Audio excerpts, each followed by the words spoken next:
Alright,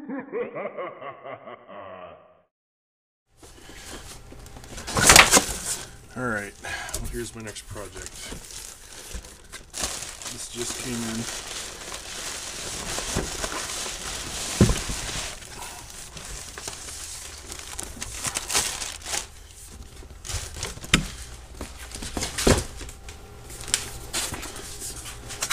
So anyway, I picked up the new SCX10 Dingo kit because I'm going to be building this up for my father for Christmas.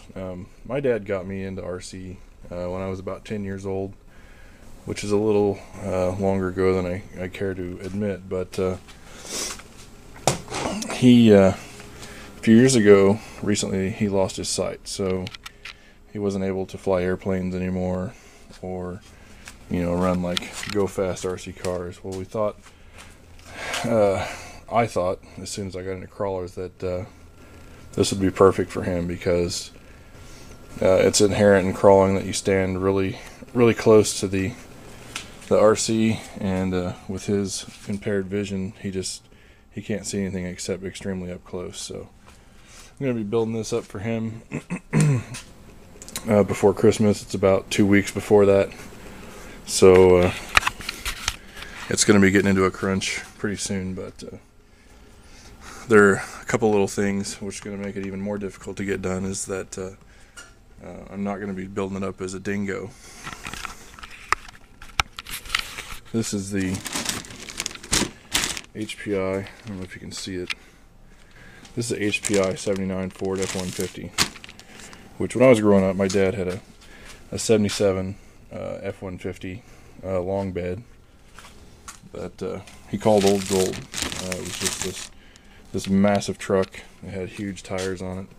It was his prized possession. He finally had to give it up and sell it, but you know, he's always regretted getting rid of it. So what I'm going to try and do is kind of try and reproduce that in RC form, and you know, give him something he can do with it.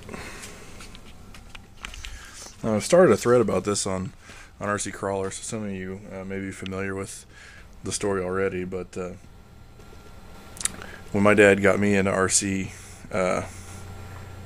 he bought my first 10 scale when I was about 10 years old, and actually I don't have the exact vehicle or model, but this one's kind of been painstakingly reproduced from multiple versions I've picked up on eBay over the years, but this is pretty much exactly the exact RC I had when I was 10 years old. And I drove it, you know, I loved it, drove it for about a year until RC started really taking off and local tracks opened, at which then, he updated me to a gold pan RC10. This is the actual RC10 I've had since I was a kid. Extremely tough vehicles. Those of you who had them know how good they were. So, but yeah, I've hung on to that over all these years, and I kind of have an obsession with vintage RC. But anyway, getting back to the truck, I'm going to be painting this up in ingot gold, which it's not perfectly the same color that his truck was, but it's pretty close. Not to mention it's also the last bottle of this in Kansas City area, and on my short time constraint, I just don't have time to order it in. So let's get this thing cracked open and get started on it.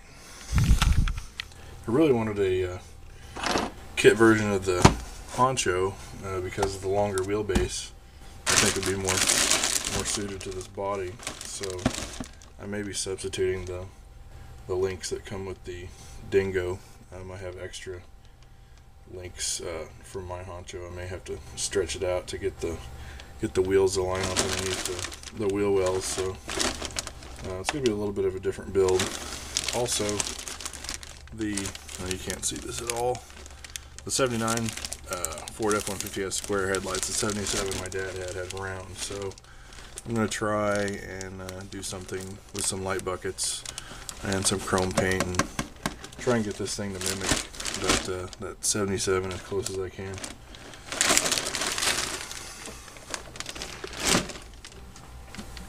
Picked up an extra set of what are these things called? Flat irons. Picked up an extra set of flat irons because the big aggressive tread, also the bead lock.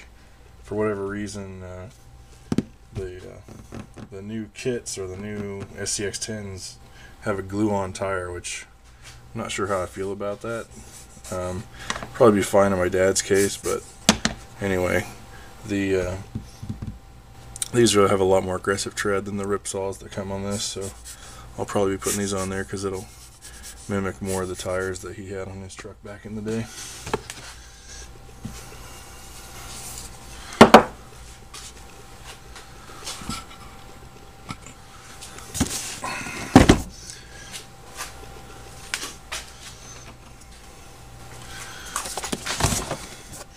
Crack this bad boy open.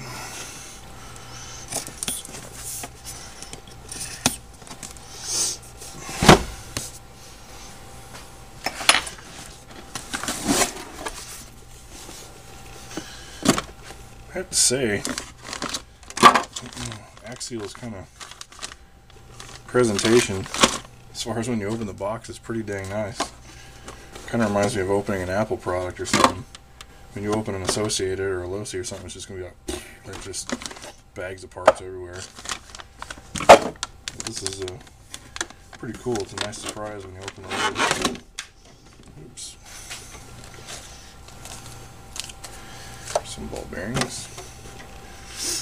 This Dingo body probably won't be using, so this will be going up on the sale section, probably on RC Crawler or maybe eBay.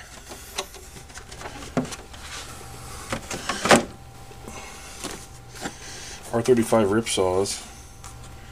I'll be interested in trying these out on my truck. I've tried the other compound. We had a pre-release set of the ripsaws that I ran, and they actually worked really well, especially in the wet.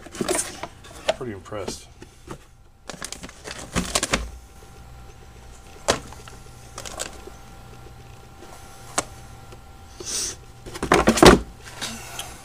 But yeah, these will probably end up on my honcho. Looks like the first thing up is building axles. So, all right, got the ring and pinion ready to go. It's time to start building an axle.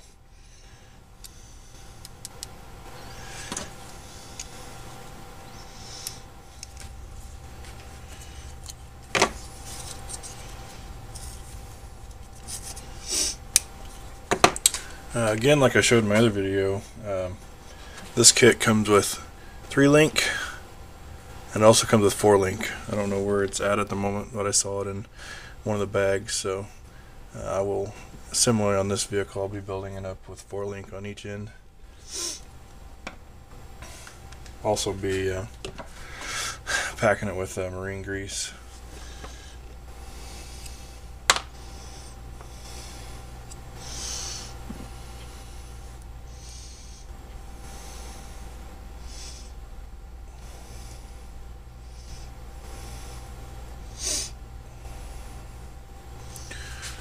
And you can just see, if it'll focus, please. I'm just kind of putting a layer of grease around those main bearings. And that will help them stand up to the elements. It will keep crap from getting in there.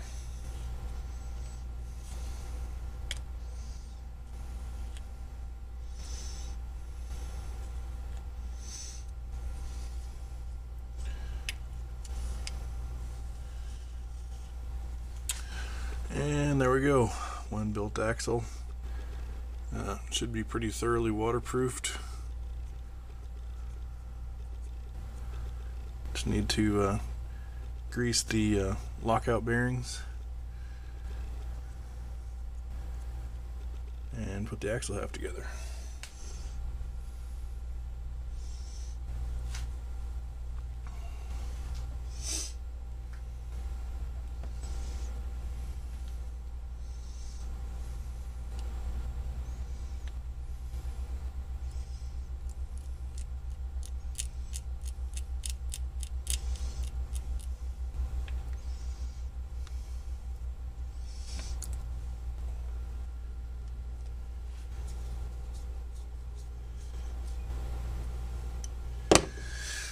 and they didn't include enough screws to finish the 4-link.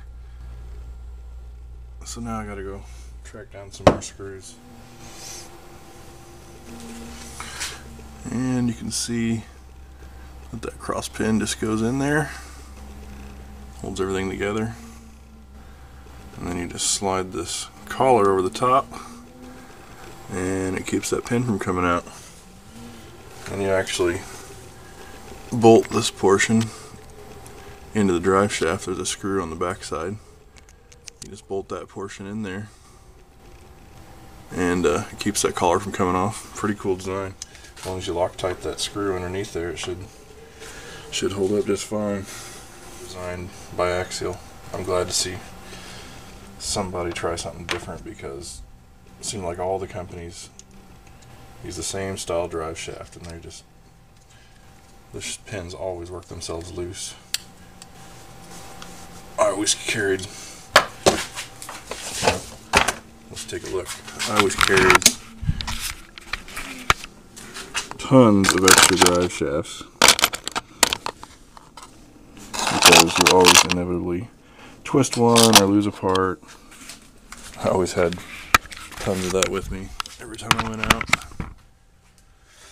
But I've had the Wraith out on several occasions and haven't had anything come loose, so, well, I can't say anything. The C-hubs always work their way loose, but the drive shafts, pretty cool design on that part for sure.